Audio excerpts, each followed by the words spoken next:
বন্ধুরা, খুব সহজে আমার মতন যদি স্পাইডার প্ল্যান্ট করতে চান তাহলে আমার টিপস অ্যান্ড ট্রিক্সগুলো আপনাকে অবশ্যই মানতে হবে। আজকে দেখাবো আমার প্ল্যান্টটি এত হেলদি এবং গ্রোয়িং কীভাবে।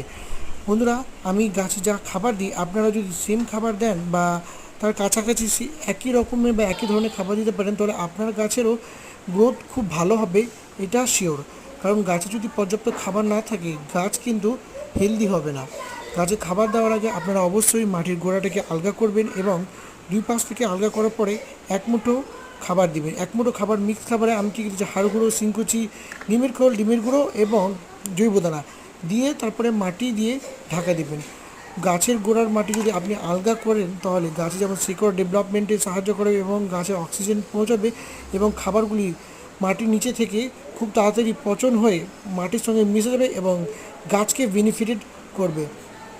আপনারা কিন্তু একটি মাথায় খেয়াল রাখবেন গাছে যেন কোনো রকমের ফাঙ্গাস না হয়, তার জন্য কিন্তু নিমের খোল অবশ্যই দেবেন এবং গাছে যখন খাবার প্রয়োগ করবেন তখন কিন্তু আপনারা পর্যাপ্ত পরিমাণ জল দেবেন যাতে খাবারটা খুব ইজিলি মাটির সঙ্গে মিশে যায়।